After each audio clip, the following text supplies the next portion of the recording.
You are 13 years old. One night, until your door is broken down, your life ends. They forcibly kidnap you. Your family is helpless right before your eyes. At that moment, you realize there is no way back. Armed men storm in. They drag you outside by force. Your family tries to save you, but they are powerless.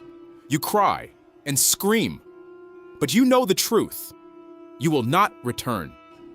Soon, you find yourself on a ship.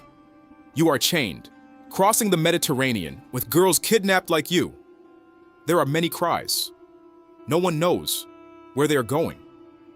When you arrive in Egypt, you are kept under the sun on a street in Memphis.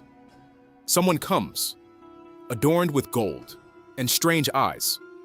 He examines you as if you were an object and buys you for 5 gold coins. You are now a slave. They take you to Kenret. This is where the Pharaoh's wives and concubines live. From the outside, it looks like a palace. But in reality, it is no different from a golden cage. They bathe you, dress you up, put perfume on you. Whether you want it or not, even if you resist, it doesn't matter. Your days begin to pass the same way. Wake up, get ready, sit, stay silent.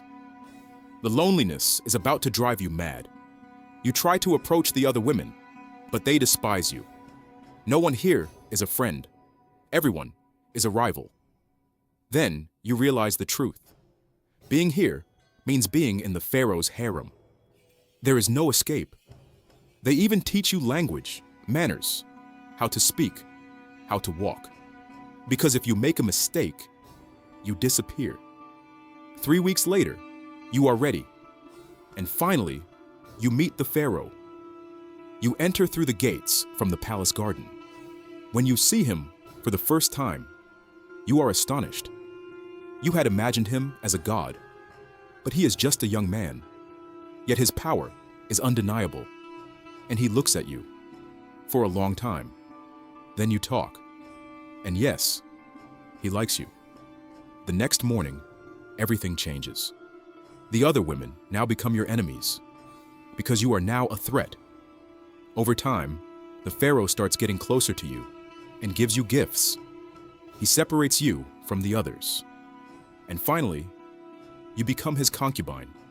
But the real turning point is this: you become pregnant. This changes everything.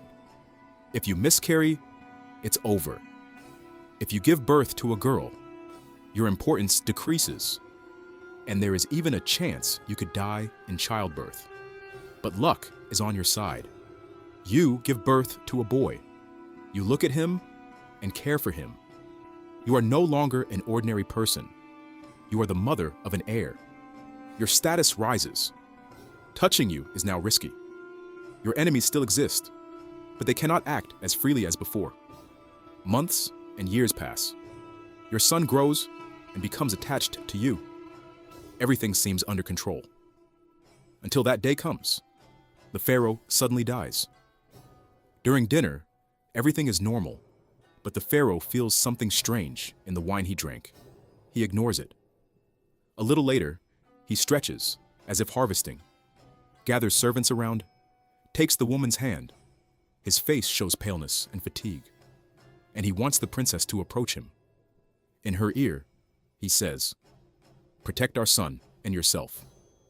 They say it is illness, but no one fully believes it. Neither do you. The throne is left empty, and your son is one of the candidates. But there is a problem. You are a foreigner. This reduces your son's chances. So you start making a plan. You place your hand on your son's shoulder and say, "Marry not for love, but to survive." You marry your son to one of the Pharaoh's daughters. This solves the royal blood issue, but it is not enough. You start choosing concubines, select the Pharaoh's daughter, plan a wedding. The wedding happens, and now you are safe. You pull the priests to your side.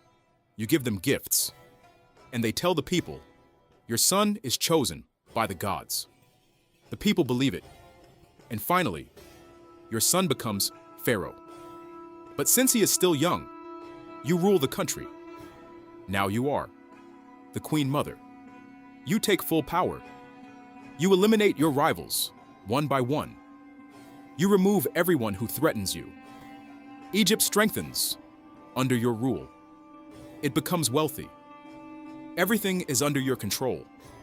Everything seems perfect until that moment. During dinner one evening, after the first bite, you feel that something is wrong. A sharp pain. You cannot swallow, and it becomes hard to breathe. You have been poisoned. You try to stand, but you fall. You go out to ask for help, but even the servants are dead. It is deliberate. You are alone. As you die on the ground, you realize you started as a slave, became the most powerful woman in Egypt, but in the end, you lost again. You could not protect your son, and your story quietly ends.